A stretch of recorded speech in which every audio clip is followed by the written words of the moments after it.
Where are you going, Holmes? Have you been invited somewhere? We have been invited, Watson, We have. Where to?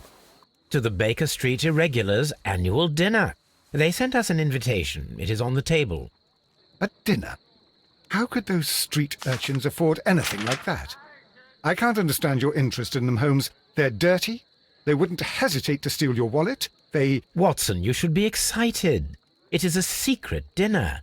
Its location changes every year. Read the menu. Sounds mouth-watering. All right.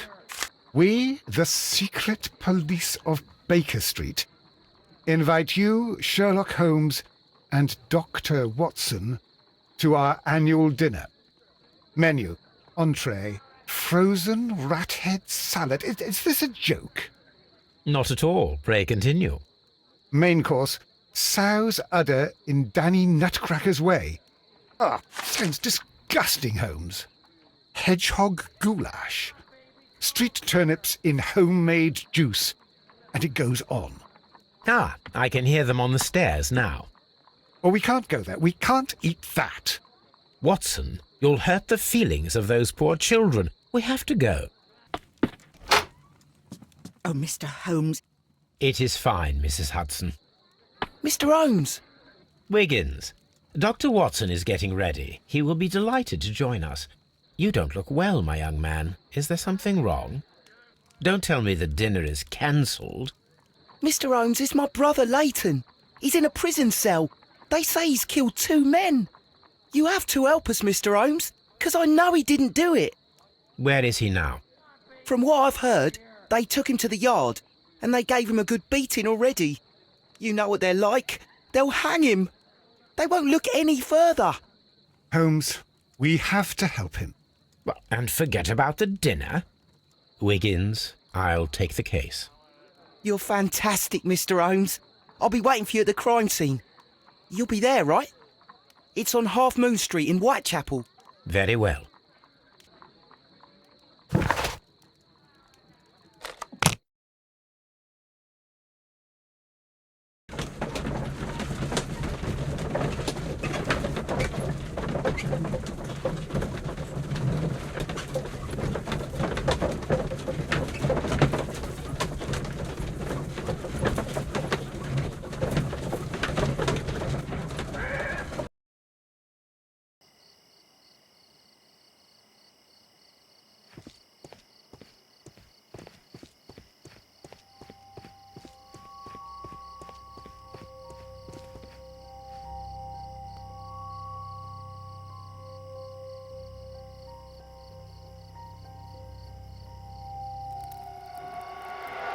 Please, gentlemen, leave the scene now. Oh, Mr. Holmes, is that you? Good evening, Constable... Constable Marrow. I was here with Inspector Aberline during the Ripper case, Mr. Holmes, back in '88. But then this is nothing like that case. With this one, we've got the murderer, the weapon, and the statements, which speak for themselves. Of course, Marrow. But you know that appearances can sometimes be deceiving.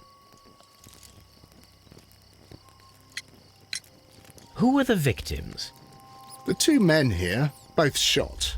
The Stad fellow was Brian Vercotti, a well-known ruffian. The other, Kenneth Butler, a jeweller by trade. You spoke of statements. You have witnesses? Well, I was there, so I gave my own statement. And then there were 2 other witnesses who said they saw the killer Chapman. Mr. Turner, a gentleman who lives in that flat over there. And Polly Powell, a flower seller, who was over at the far side of the street. So, Constable Marrow, I should be delighted to hear your testimony. I was standing at the north side of Half Moon Street. That was the side that you came from. But you would have been unable to observe this part of the street, where we are standing now. That is correct. But I saw the 2 victims slowly enter Half Moon Street, and then shortly after, the fireworks started. A few minutes after that, the fellow Chapman rushed towards me and ran into Half Moon Street. Please continue. I didn't pay attention, but Suddenly, I heard a woman's cries and police whistles on the other side of Half Moon Street. I rushed over there and I saw the 2 dead bodies on the ground. When I reached Whitechapel Street, I saw Leighton Chapman. He'd been caught by 2 police constables. Did you hear the shots? I didn't hear any shots. The fireworks were all over the sky. They were so loud I couldn't hear anything else. What were the fireworks in honour of, Constable? Well, today's Queen Victoria's birthday, Mr. Holmes. Ah, yes, I appear to have lost track of the days. It is May now, of course. Constable Marrow, what else caught your attention while you were running through Half Moon Street? I saw nothing but rats, and I took the time to light every corner with my lamp. Did you happen to look up at Mr. Turner's window when you were on Half Moon Street at that time? Yes, I saw that the window was open, but no one was there. It was dark in the room. Constable, your statements have been of great value to me.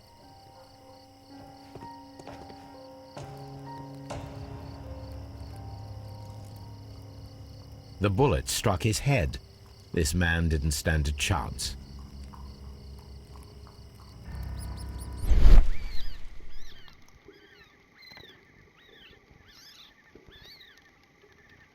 A piece of wood that has stuck between the cobblestones. Let us take a closer look.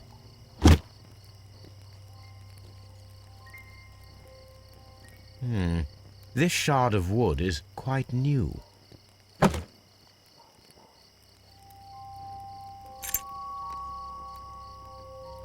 This is an ordinary key.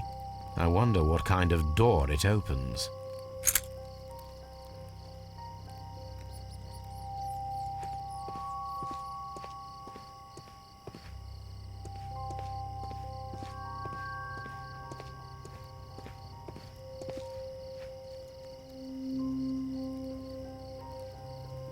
He tried to stop the bleeding with his hand. Death was not instant. The bullet penetrated his stomach, a dreadful wound.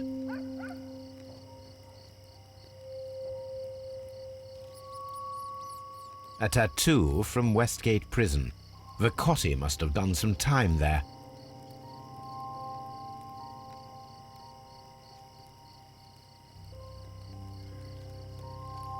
Brian Vicotti suffered greatly. What a terrible way to die.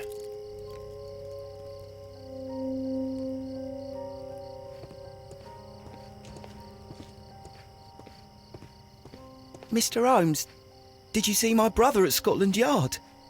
Is he all right?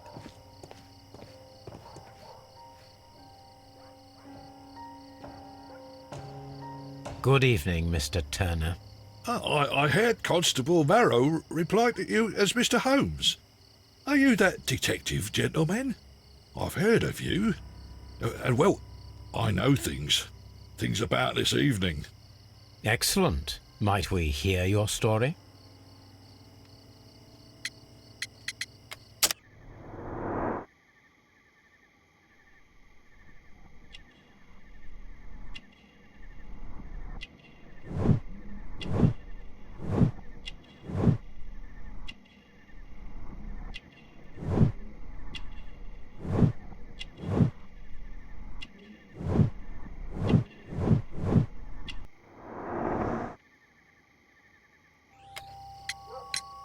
Could you tell us everything that you may have seen or heard? I was already in bed when the fireworks started. A few moments after, I clearly heard 2 gunshots from outside. Please continue. I quickly got up and I grabbed the lamp from my nightstand and I rushed towards the window. I looked down and I saw 2 bodies. And there was a man with a gun who was standing nearby. Where exactly? Well, near this body. Did he notice you? I don't think so.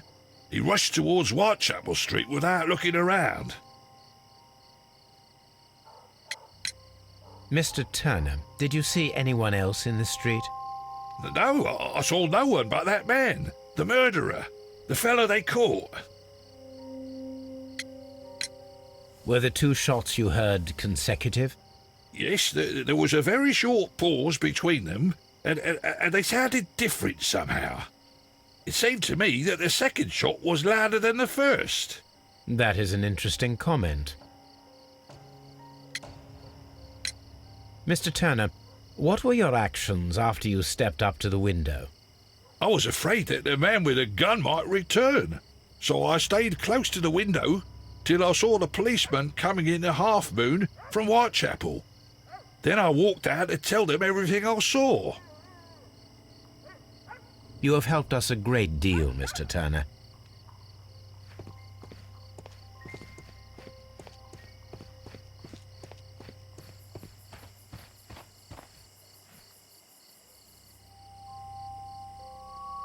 Mrs. Powell? What do you want? My name is Sherlock Holmes. I'm assisting the police with their investigation of the crime that took place this evening.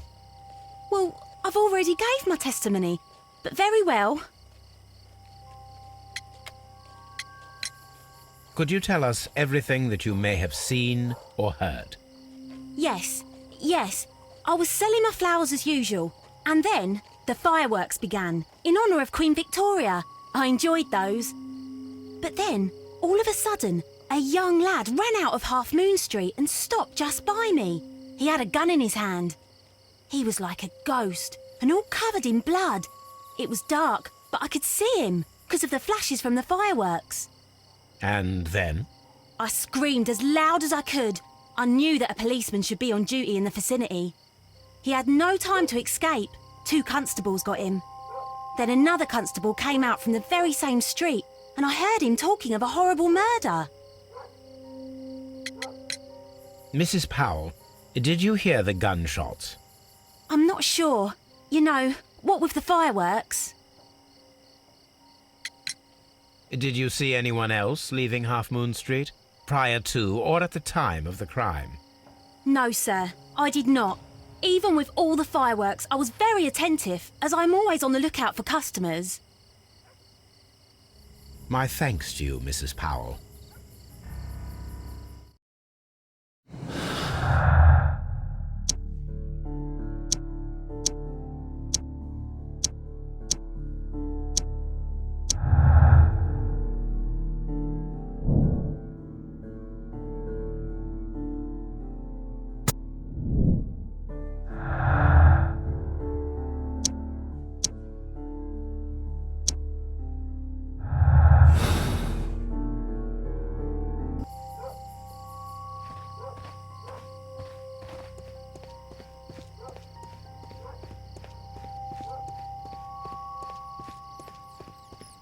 It would be my pleasure to assist you with your investigation, Mr. Holmes.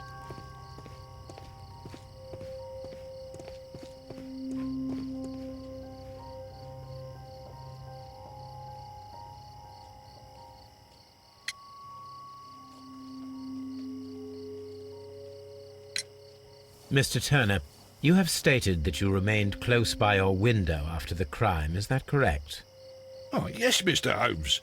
I stayed at my window until the policeman arrived to examine the dead bodies.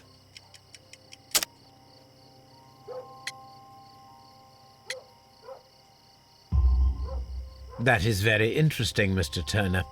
Constable Marrow stated that he did not see anyone at the window when he was running through Half Moon Street.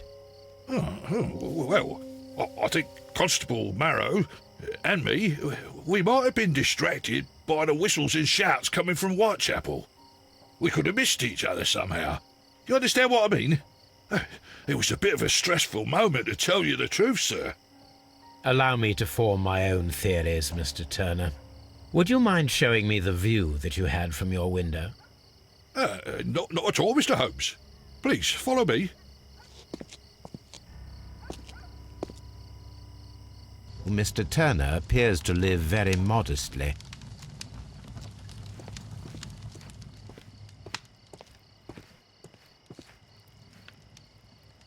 This kitchen knife is quite sharp.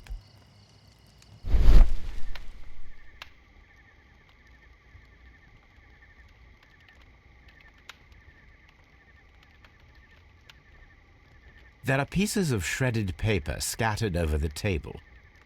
This kitchen knife was used to cut the paper.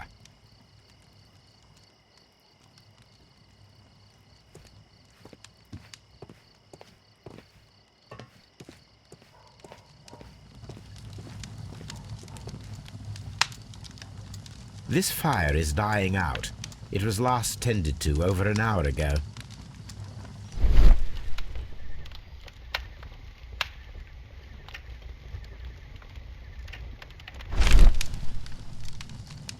The papers are almost entirely burned. I am unable to see what's written here. These words are illegible. The papers were thrown into the fire just a short while ago.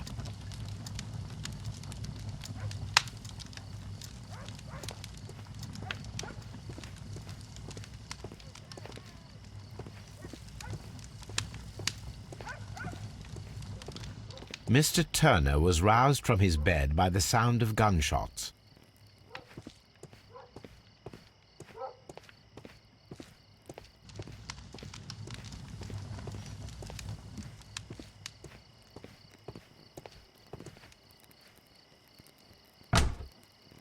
So, that's the view Mr. Turner had when he opened the window. The dead body of Kenneth Butler. Brian Vercotti's contorted corpse. Mr. Turner had a perfect view of the crime scene. He saw the bodies clearly, and Leighton Chapman standing over them.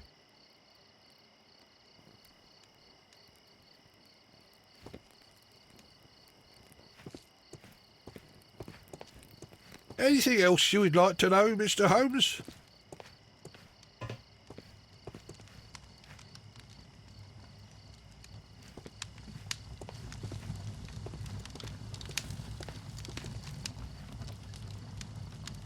The books on this shelf are in a mess. It looks as though Mr. Turner was trying to find something in a hurry here a short while ago.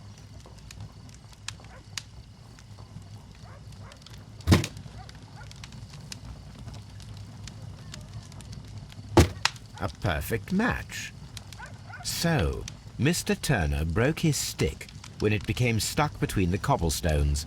He did not mention that he was so near to the victims.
So Mr. Turner used a book to hide an object that he found on Kenneth Butler's body.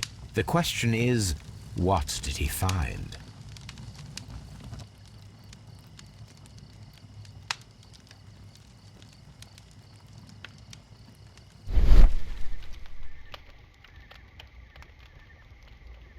I can see prints from greasy fingers upon the cover of this book. Let us take a closer look.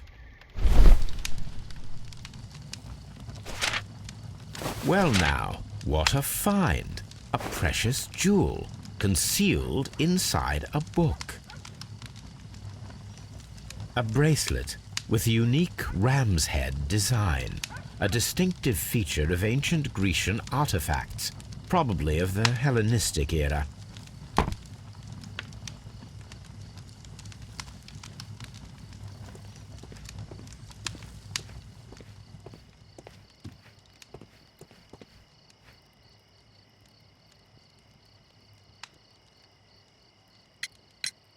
Mr. Turner, how would it be possible for a man of advanced years, such as yourself, to rush from his bed to the window in a matter of seconds, as you have stated?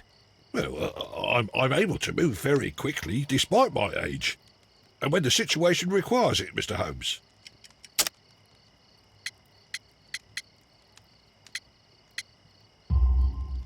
I highly doubt that, Mr. Turner. I observe that you suffer a severe limp due to your injured right leg. It would have taken at least 10 seconds for you to approach the window. That means you could have easily missed something or someone in Half Moon Street during that time. You're right, Mr. Holmes. I could have missed something. But it did seem to me that everything happened so quickly. Time can pull tricks on you. And what of everything else that you told us? Mr. Turner, it is vital that we have your complete and true statement. Mr. Holmes, I do assure you that the other things I said were most sincere.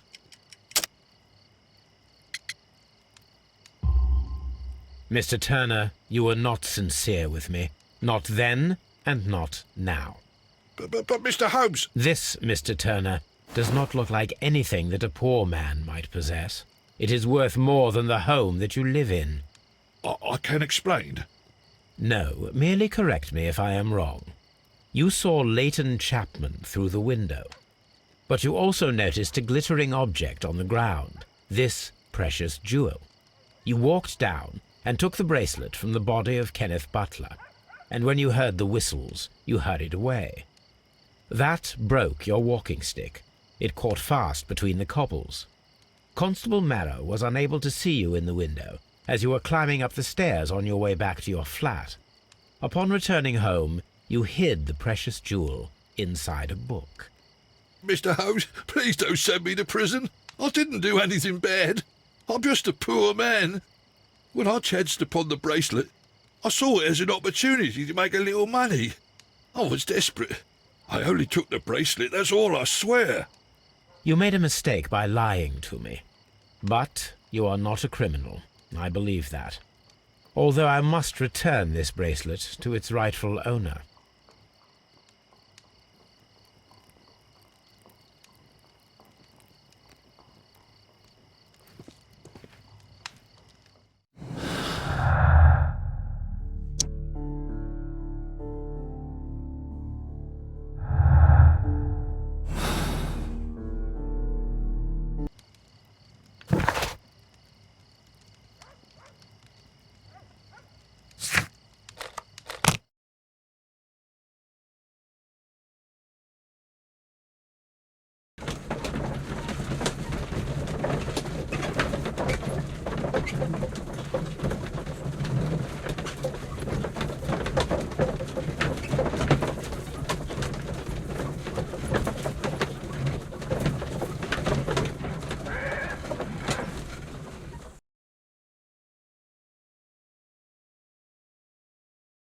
Mr. Holmes, whatever brings you here so late at night?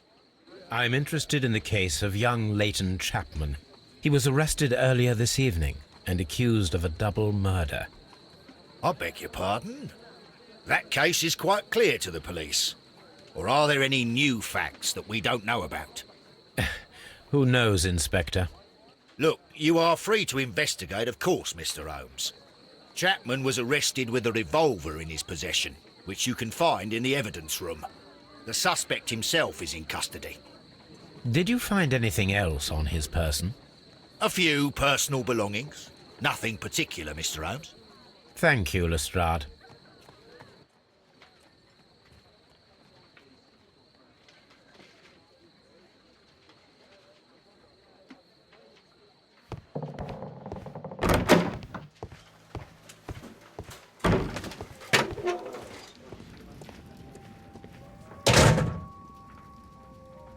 So this is the gun that Leighton was holding when he was caught by the police.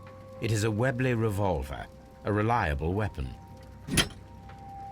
It seems as though the shells were not removed from the cylinder.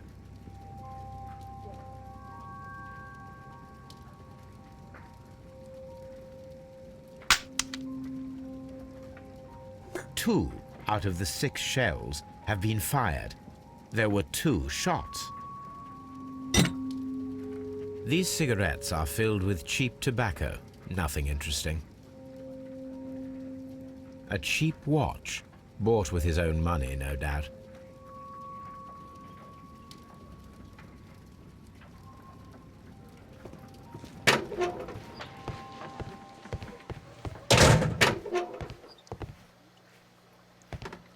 Please escort this suspect for interrogation.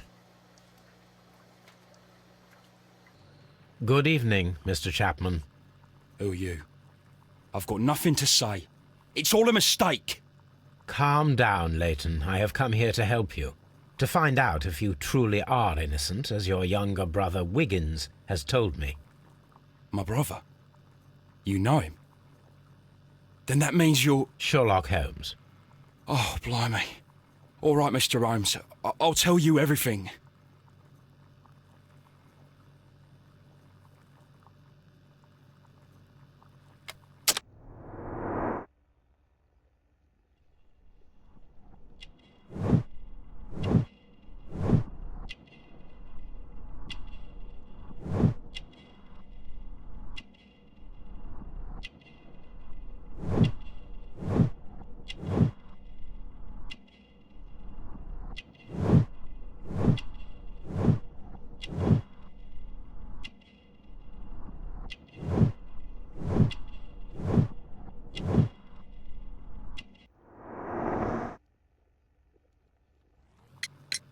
Good.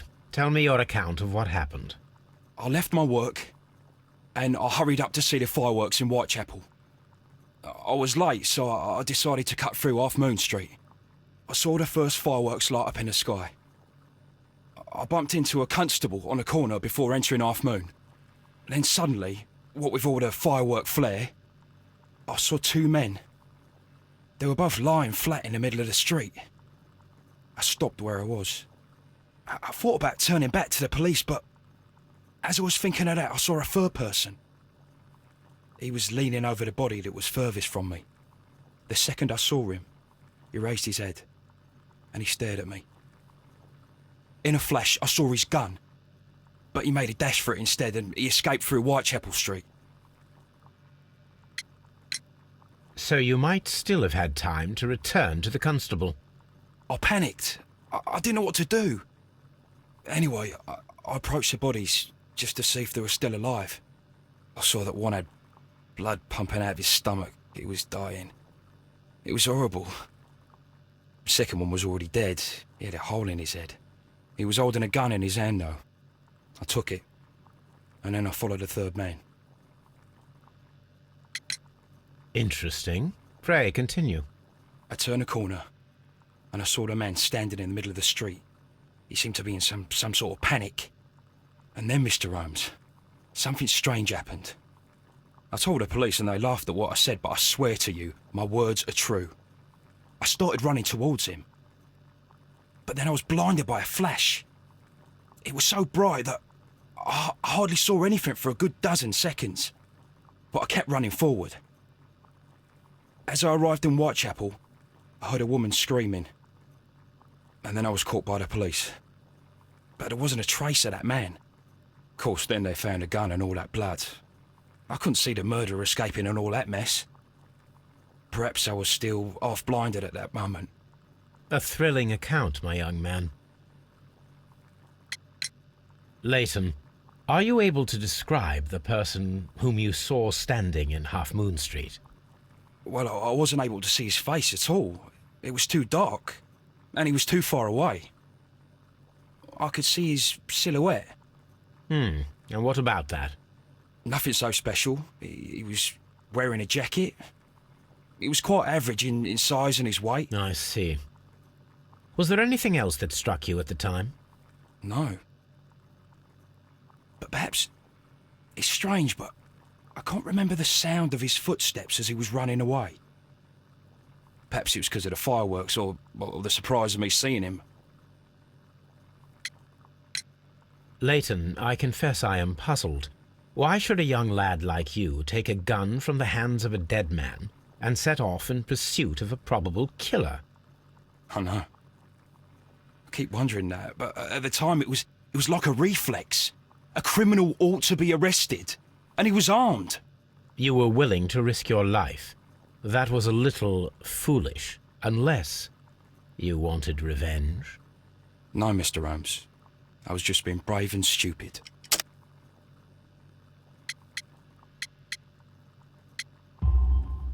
I'm sure that you were, but I believe that you may have recognized one of the victims, Brian Vercotti. You knew that gentleman well, did you not? However could you know that? You have a typical tattoo of the Westgate Brotherhood upon your hand. I observed exactly the same mark upon Mr. Vercotti. You came to know him from your sharing a past prison sentence. Am I correct, Mr. Chapman? God. You're right, Mr. Holmes. Would you tell me a little about Brian Vercotti? We were convicted for a robbery. Once in prison, both of us joined one of these fraternities. During that year, we tried to help each other out, you know? You were quite young then, I believe. Yes, Mr. Holmes, we were. We'd only stolen a pound of meat. After we were released, and when I saw what my little brother had become, I decided to work towards living an honest life. And Vercotti? He had a hard time. His sister had died in a Whitechapel dispensary while he was in prison. He had no family anymore. Our paths split. He fell back into crime. So you lost him? Yes. And for around 2 years, I heard no news of him at all. We shall see you soon, young man.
This is where I keep my post.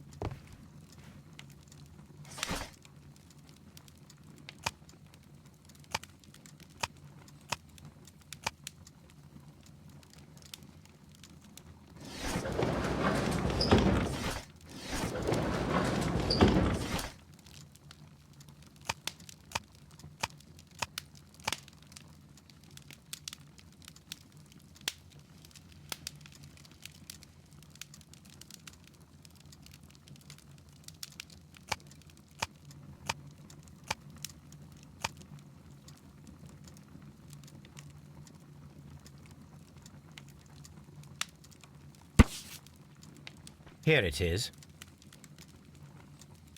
I need to continue my research in my archives.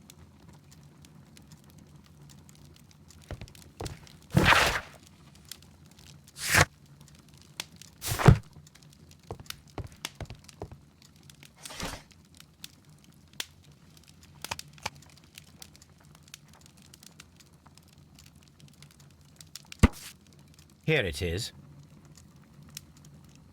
One of the victims, Kenneth Butler, was involved in the story of the stolen Hellenistic treasures.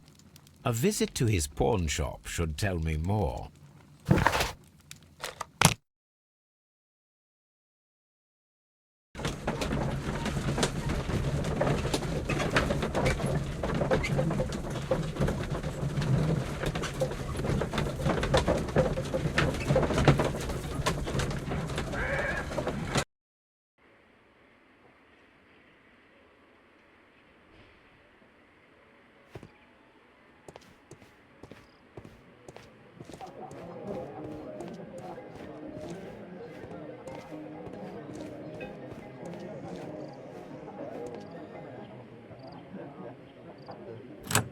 Mr. Butler's key matches the lock perfectly.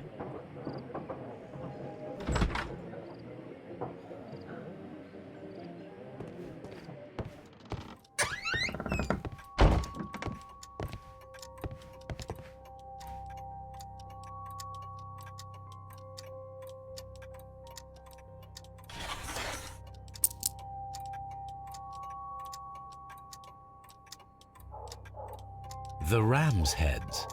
This necklace belongs to the 5 Rams of Mittelin collection. Interesting.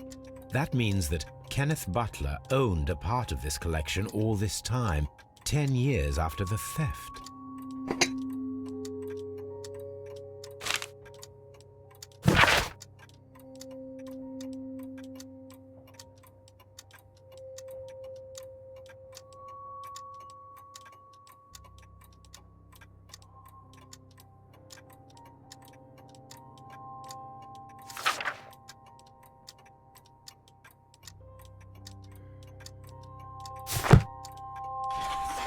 It looks as though Mr. Butler kept a careful record of his operations.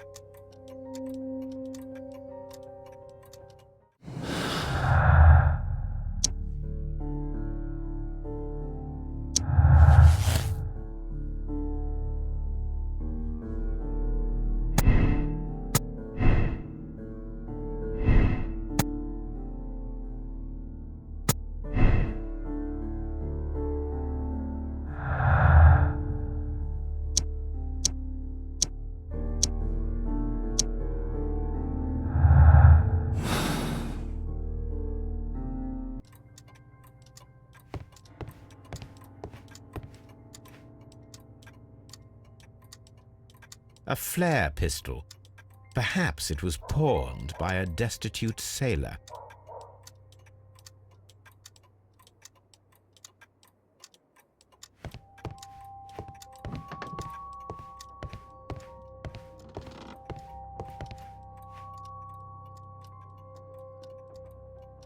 Crampons and a sharp ice axe would only be brought here by a mountaineer.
What's up with you, lad?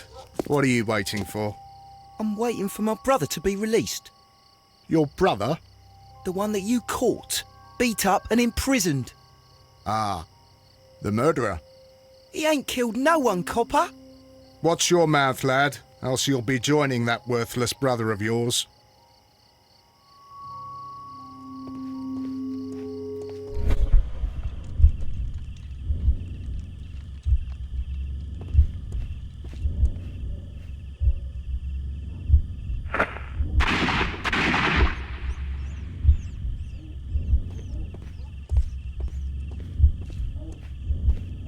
I am unable to see any higher.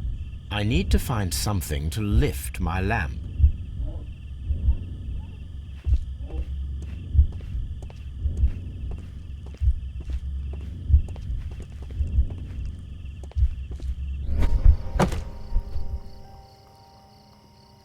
This should be useful.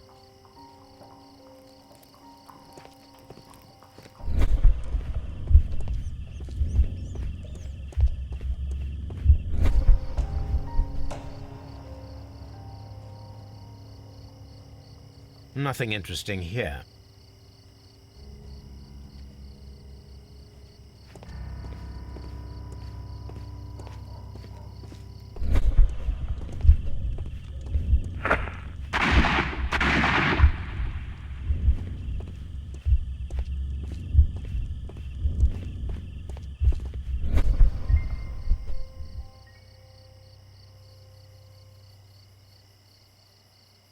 This is most definitely a bullet hole. The brick cracks are fresh. Watson, there was a third shot fired in this street.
Constable Marrow, I would value your assistance in this investigation.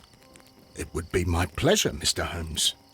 I would like to make sure that there are no places in Half Moon Street where a man could hide while you were running through it with your lamp. All right, Mr. Holmes, what should I do?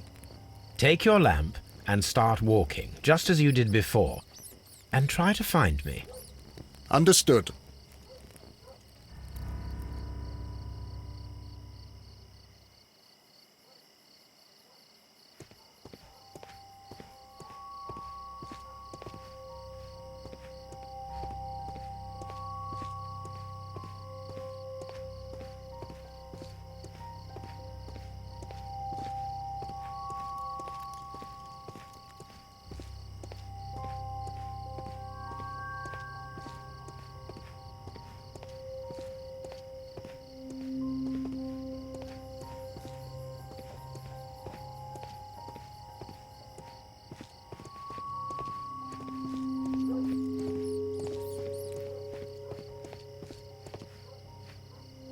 I can see you very well, Mr. Holmes. All right, Constable. Let's try again. I'll find another place to hide.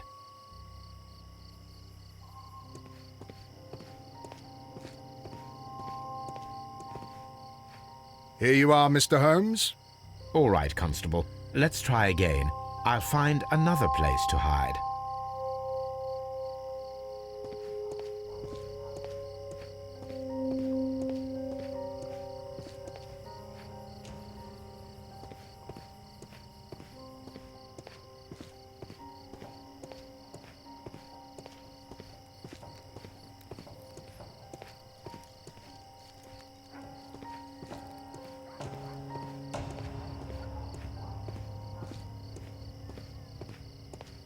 Mr. Holmes, it wasn't difficult to find you at all. It is obvious now. No one could escape Constable Marrow's lamp while hiding in the street.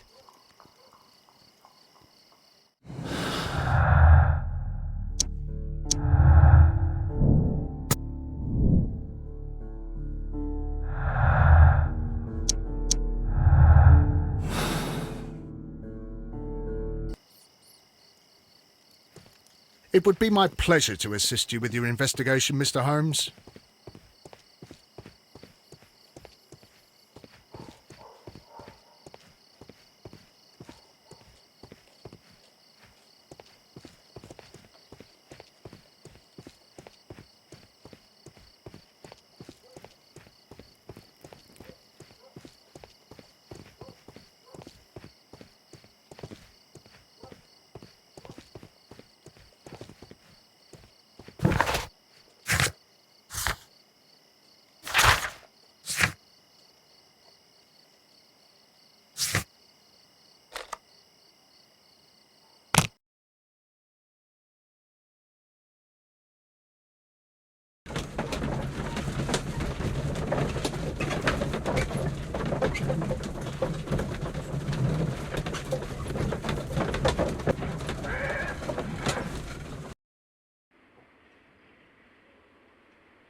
These tools are exactly what I need to climb the wall.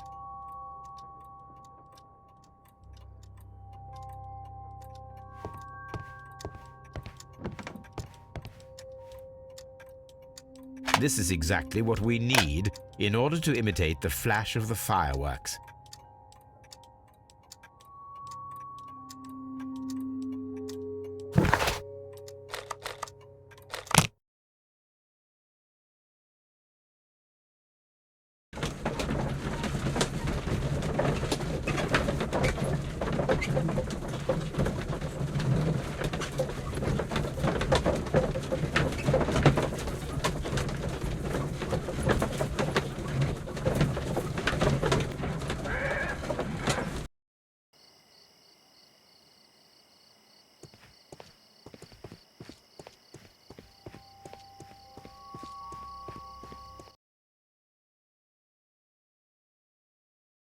Why are you looking at me all the time like that? I'm just watching you, lad. I never know what to expect from people like you. People like me? Yes, street beggars and thieves. I ain't a thief. Oh, no? Then where did you get whatever it is that you're gnawing on? I very much doubt that you bought it. What ain't seen can't hardly be stolen.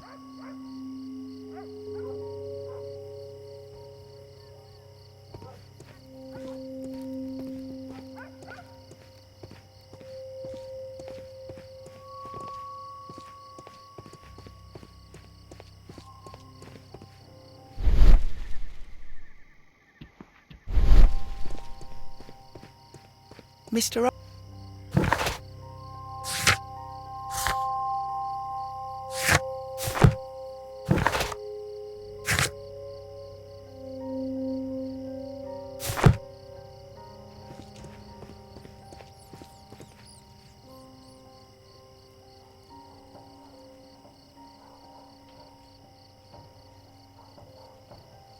Constable Marrow, Watson, I would like to perform another kind of reenactment with your help.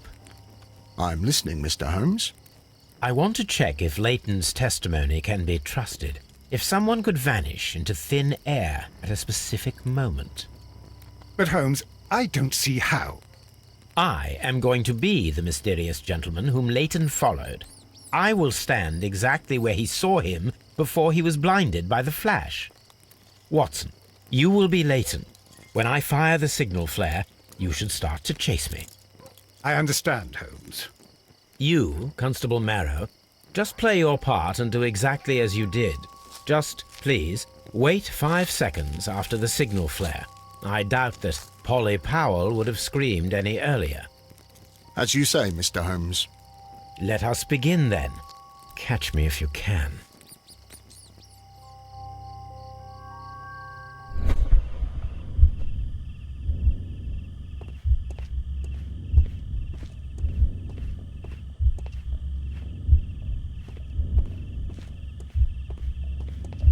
The moon illuminates this wall.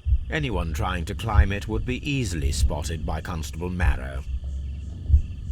This wall is cast in shadow. It would be difficult to see anyone scaling it.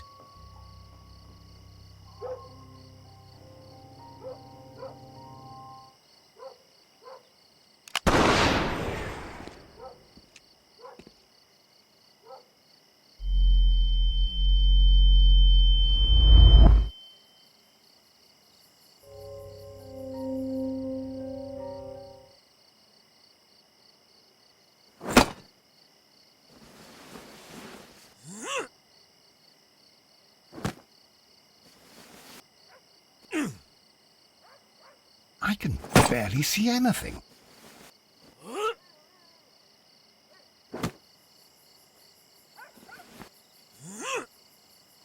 Holmes? Are you there?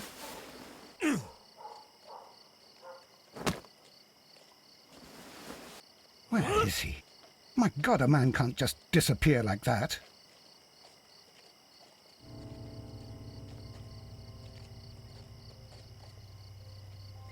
Holmes? Holmes? Where are you? I cannot see you, Mr. Holmes. Dr. Watson, it seems that Mr. Holmes has disappeared. Don't worry, gentlemen, I am up here, above your heads. How on earth did you get up there, Holmes? I am using crampons and a climbing axe, although the person we are looking for did not leave any traces of such tools. Constable, is there any way to get to the top of this building? Yes, Mr. Holmes, I can show you. The door to the building can be found from Whitechapel Street. Gentlemen, I am on my way down.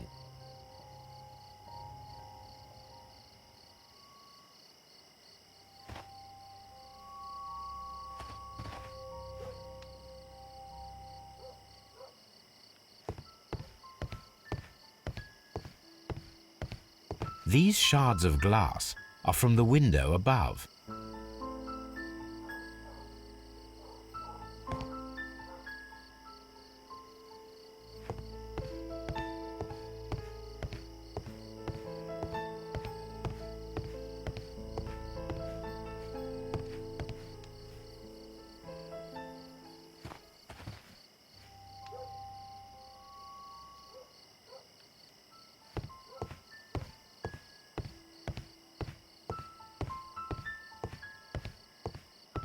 These shards of glass are from the window above.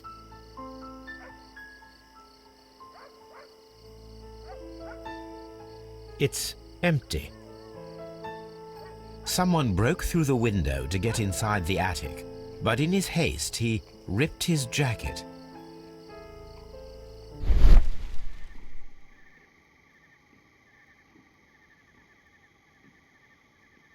A cluster of thick black threads. They're unusually strong. I should examine them under the microscope. We can conclude that the person whom Leighton saw climbed up the wall, broke into the attic window, and escaped through the hatch.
Let us take a closer look.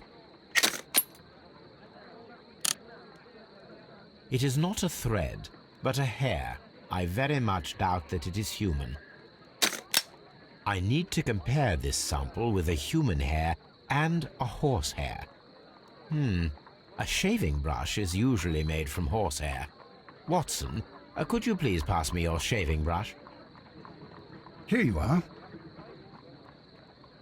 Watson, look, what's outside the window? Well, I don't see anything. Ouch!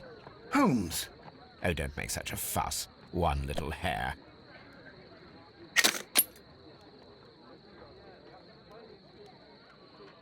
The horsehair is thinner than the hair that we found. Human hair is significantly thinner than the black sample. So, this black hair belongs to an animal, and it is larger than a horse. A hair from a large and exotic animal.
Mr. Holmes, what is the trouble with that lad?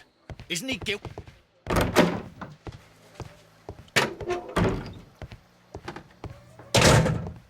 Please believe me, Mr. Holmes. I'm not a killer.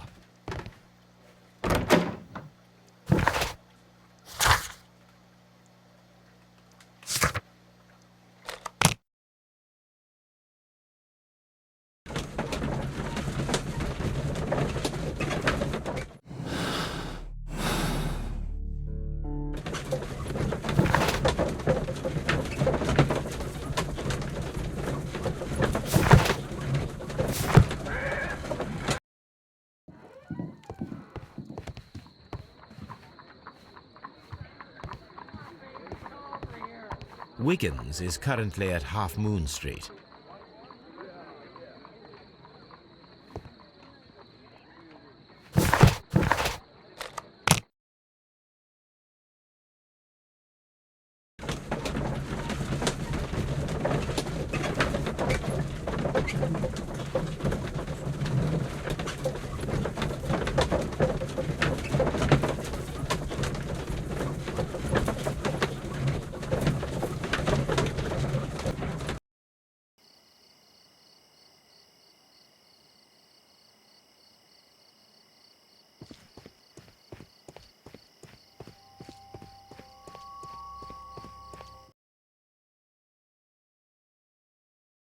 Wiggins, my lad, what are you doing here? You'd best be leaving and be quick about it. I've done nothing wrong.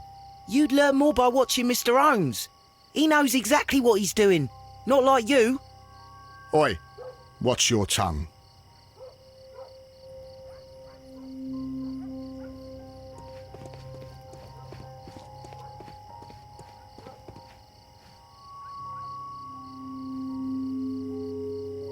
Mr. Holmes? We have good news for you, Wiggins. The investigation has proven very interesting so far. We found facts and details that confirm your brother's innocence. I knew it, Mr. Holmes. But for now, Wiggins, we need your help. Anything you like, Gov. I need you to locate a circus that has stopped over in London. It needs to have disposed of at least one exotic animal. A very large one. You can count on me, Mr. Holmes.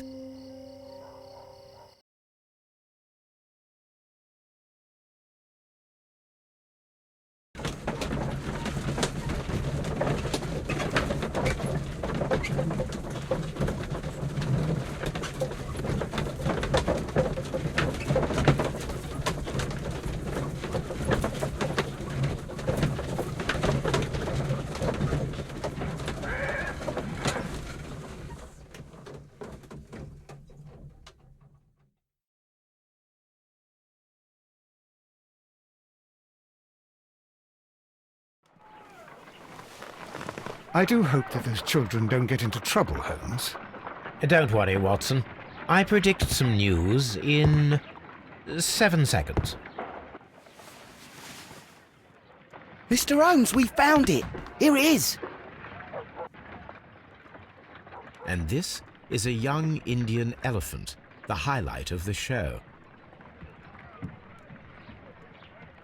Duval Brothers, a well-known travelling circus that is currently stopped in London. I believe that is exactly the type of circus we are looking for. I'll pay it a visit.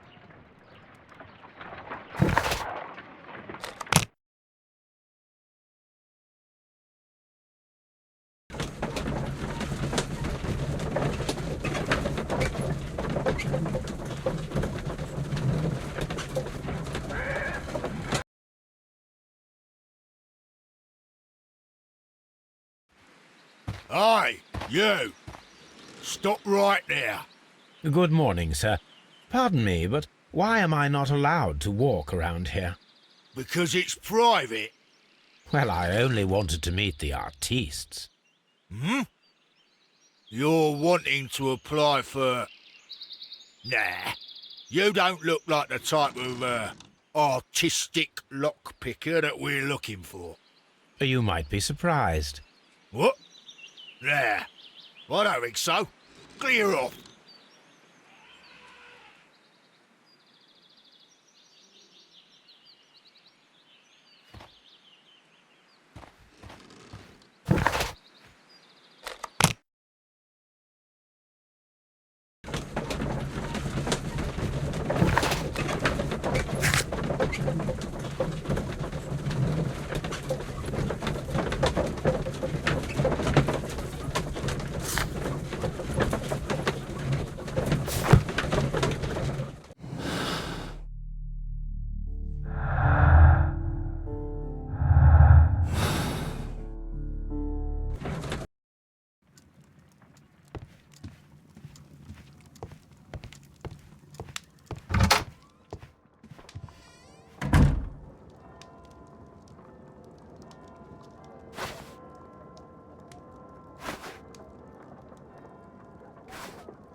A map of London and the surrounding area.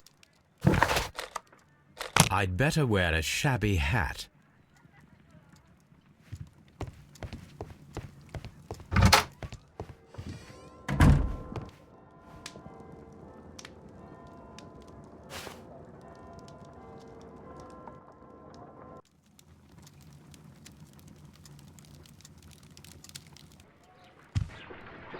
Stay where you are. What are you doing here, and where is Sherlock Holmes? Calm down, Watson. Take deep breaths now. It's me. Thank God, Holmes. I can't get used to your disguises. Thank you, Watson. That means I am ready to go.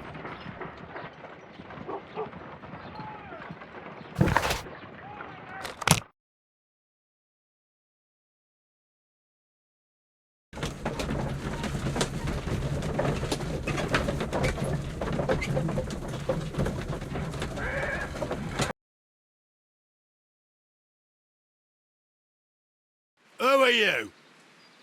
What's your name?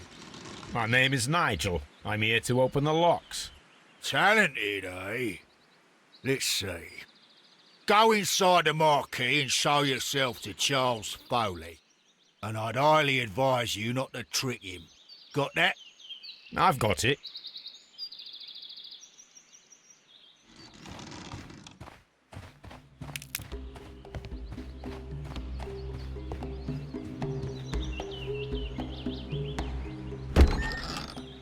So, everything is here, just as you asked.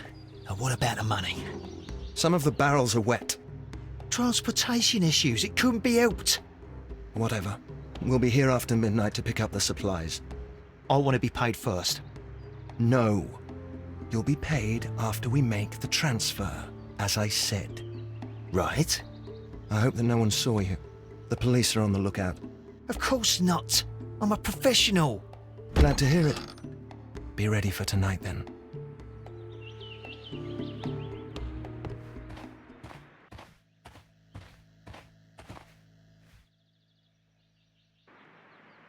This wooden barrel is damaged. It is difficult to say what is inside. There is a spot on this barrel that was intentionally painted out.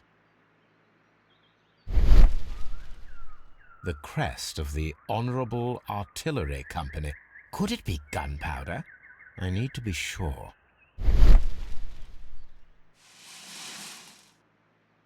Judging by the fractions and the scent, I can confirm that it is, in fact, gunpowder. The barrels are roughly clustered. It seems as though they were brought here in a hurry.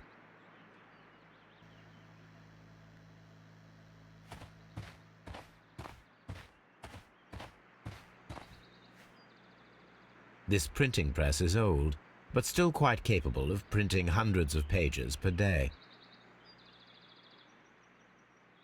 That's a picture of a contemporary gentleman wearing a Robin Hood hat. Interesting. From lambs into lions. Those are words of encouragement and defiance. This poster was clearly made to fire up rebellion amongst the people. There are enough posters to paste across half of London's walls.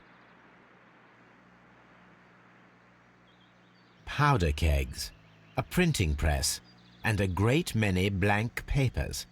All of this was stolen by the Merry Men quite recently. And these poster samples. I am quite sure it is not a coincidence. The Merry Men are planning some sort of sabotage.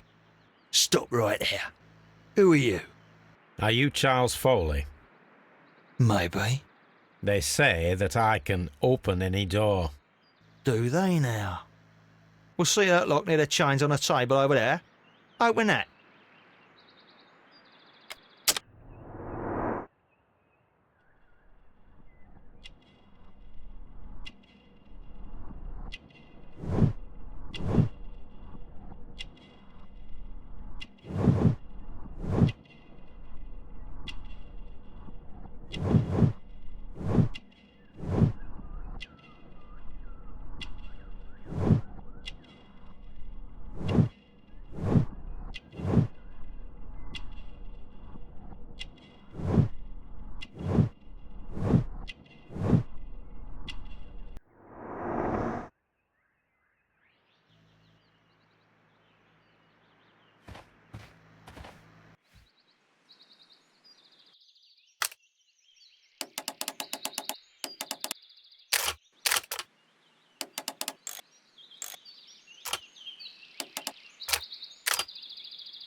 Well, they're right. What's your name? Nigel Shirley, from York. Ah, Nigel from York. Never heard anything about you. How'd you hear about me?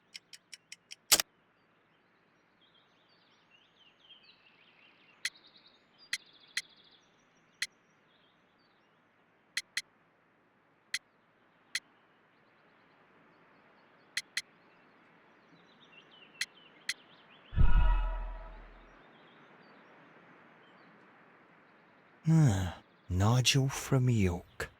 Never heard anything about you. How'd you hear about me?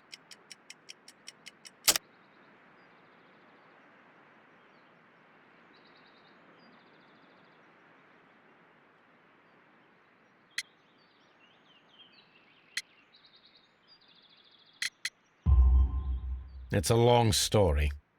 I met your brother, Vincent the Butcher Foley, in prison. He told me all about his betrayal and all about you. Before I was released, he told me that you might find a job for me one day and pay me some money for me craft. Well, he died.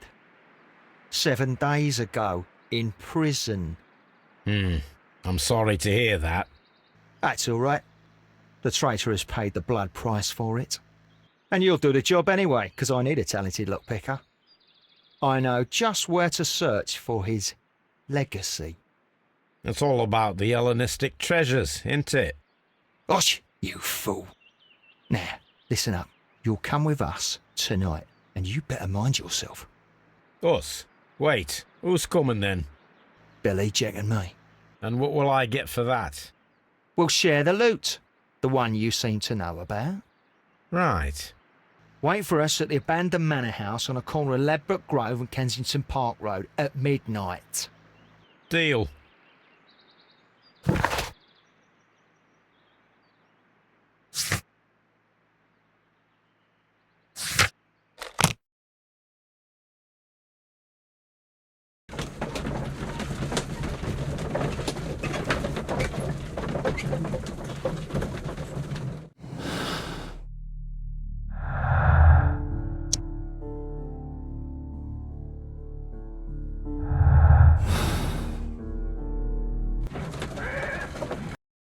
Here I am at the manor. Somewhere inside it are the Hellenistic treasures. This lock is quite old. It shouldn't be much of a challenge.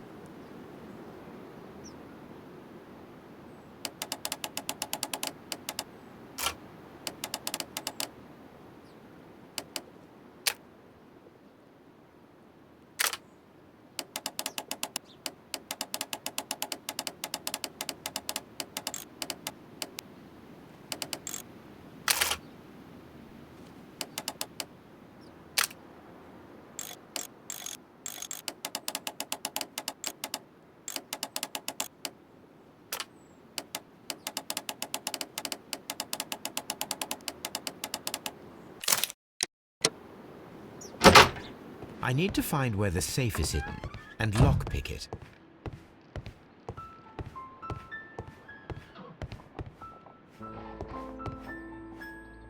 This cupboard is an absolute mess. Several books have fallen from the shelves. It seems as though this cupboard can be moved. I'll give it a try.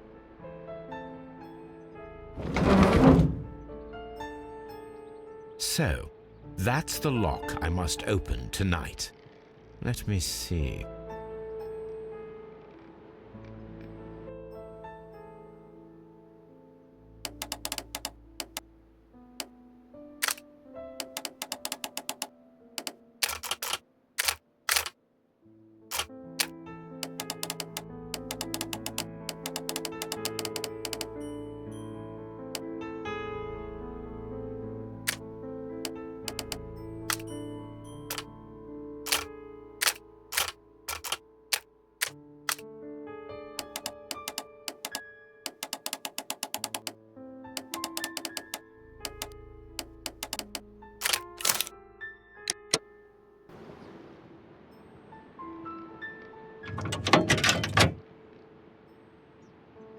What a surprise! Another lock. And I won't be able to pick it. I recall that precious key around Foley's neck. It might prove a decent fit. I suppose they hired me to only open the first lock. Let us wait for the thieves, trap them, and find out. Let us check the thieves' possible escape routes in the event that they are caught off guard by the police from the front door.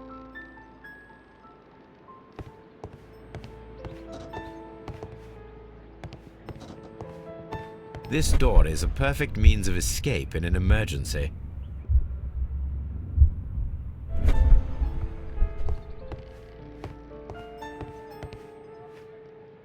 A solid rope.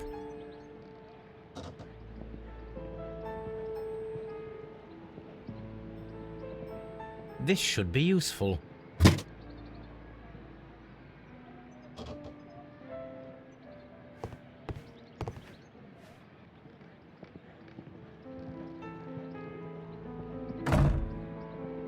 The door is now blocked.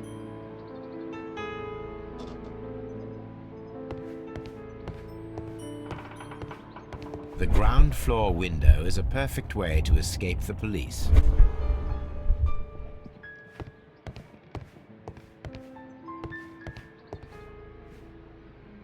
This hatch leads to a cellar.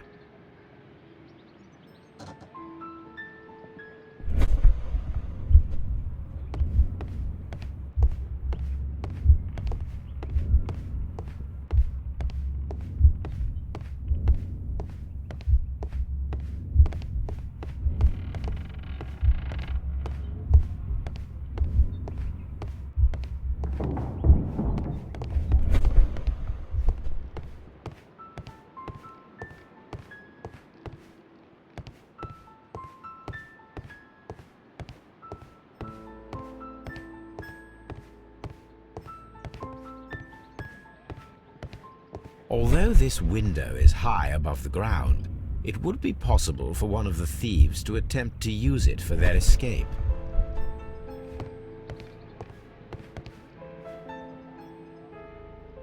This should be useful.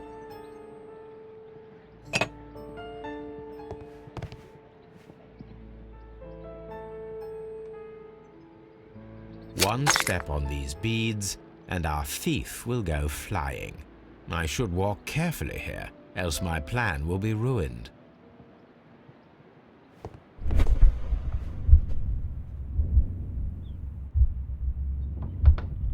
Any thief who finds his way upstairs will roll down very quickly.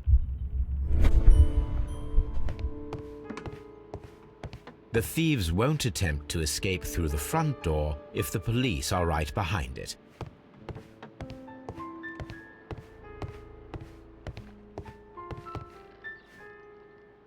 I wonder what this old chandelier is doing on the floor. It looks as though it was poorly attached. I suppose that the thieves already tried to open the lock with this formidable hammer, but they were unsuccessful.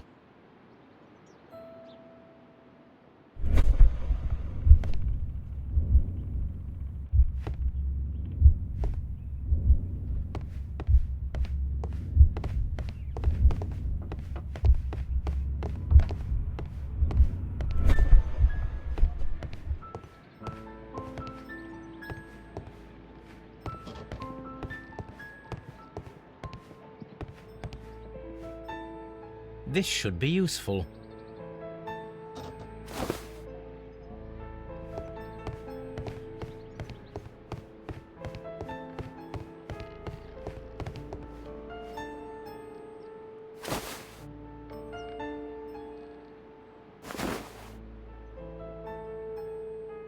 Now, if anyone takes the hammer, the rope will uncoil and make the chandelier fall.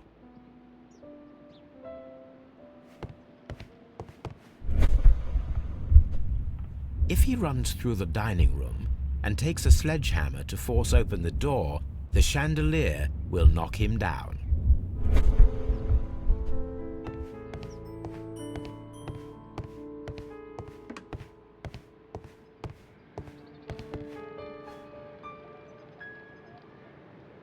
This works very well. No one will escape through this window now.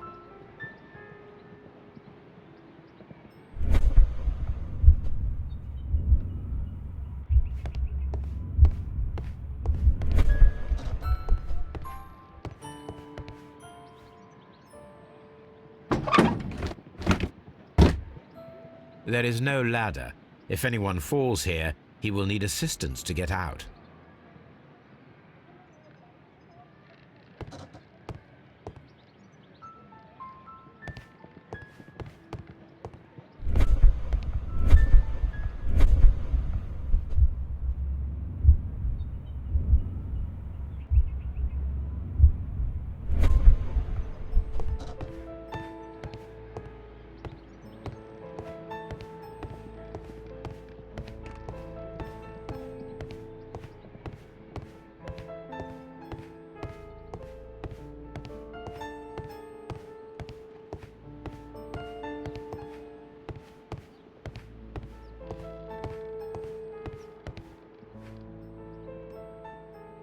This should be useful.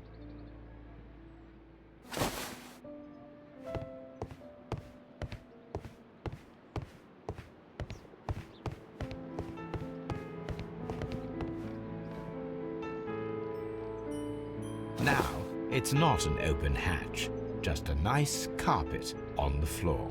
I should walk carefully here, else my plan will be ruined.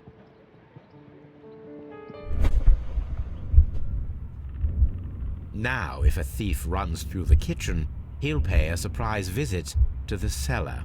The traps for my circus companions are all prepared. I can leave now, but I'll return later with Charles Foley and his companions.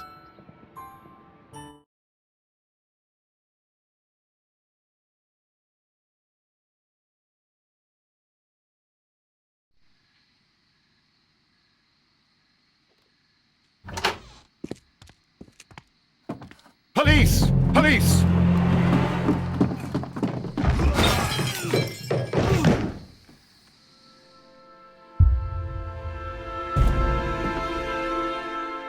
Stop where you are! Where are they? Trapped, Watson, with your assistance. How so? You sounded just like a real bobby, my dear fellow. You startled them into the traps.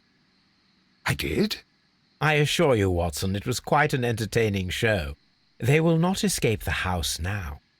You scum! And this is the pistol used for the murder in Half Moon Street. How'd you know about that? Have you closed the case yet, Sherlock? Mycroft, what are you doing here? Did you follow me?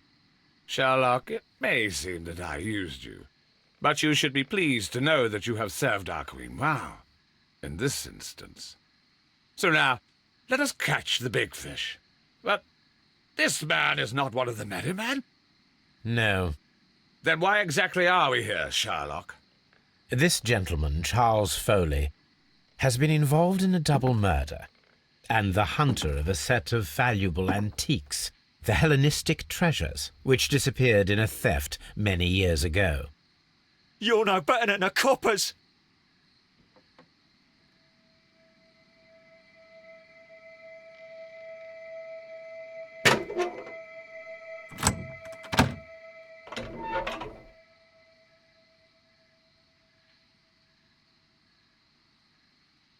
Holmes, that is incredible.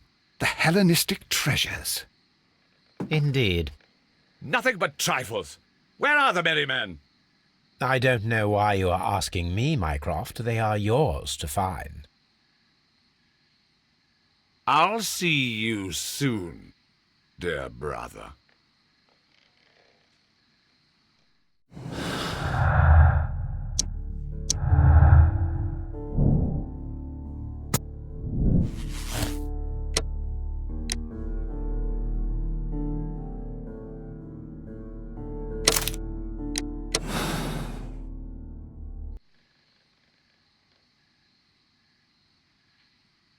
Charles Foley, you were a witness to a double murder. You were standing next to Vercotti when Butler fired at your accomplice. The jeweller missed him, but they proceeded to kill each other with simultaneous shots. Even if your intention was to retrieve the stolen treasure, you did not intend to kill. I shall inform Inspector Lestrade of that fact, so your sentence should be the lighter. You are a fine gentleman, with your fake pity. I do what I think is right. It is never due to pity. Farewell, Foley. I shall leave now, Watson. Gentlemen, please take our friends here into custody. Where are you going? I have unfinished business. I'll see you at Baker Street.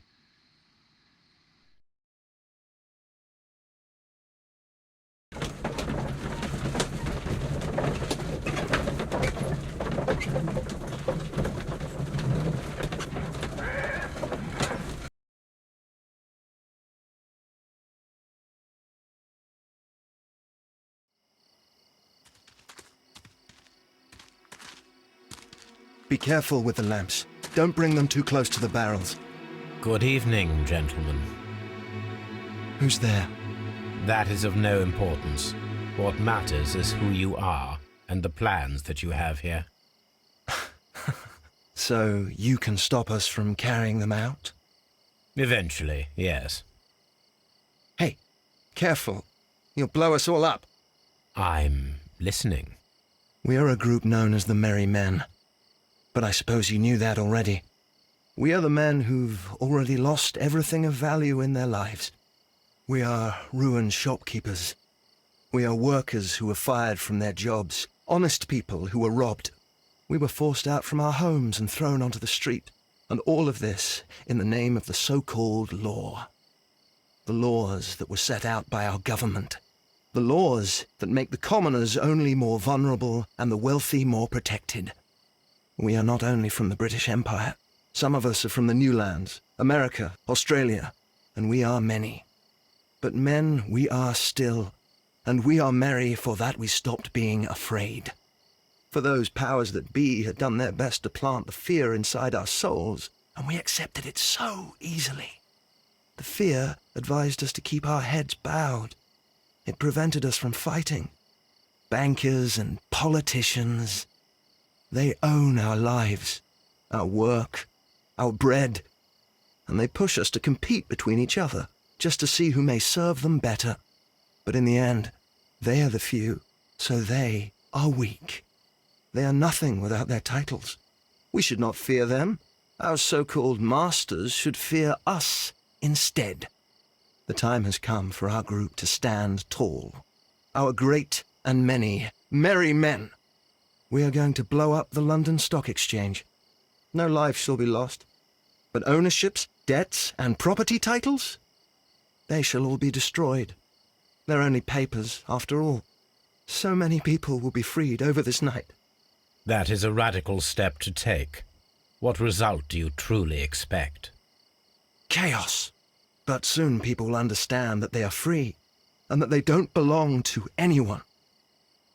They will be able to work for themselves, together, without letting the rulers dictate what to do, and finally justice will arise. What you are intending to do is a crime. It is not justice. How do you see justice, then? Kids go to prison for a loaf of dry bread. And how many lords do you see punished for stealing from their people, sending them to their deaths in mines or overseas to fight for land? Our masters wouldn't hear us. So now it's time to sing the song of the merry men. Will you let us do our duty?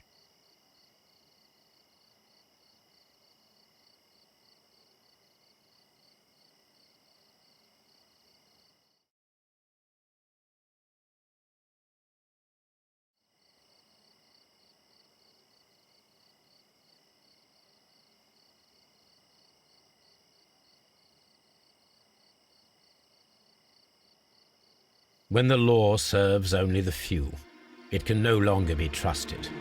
Every man is equal, and he has a right to choose his own way. And I shall not stop you.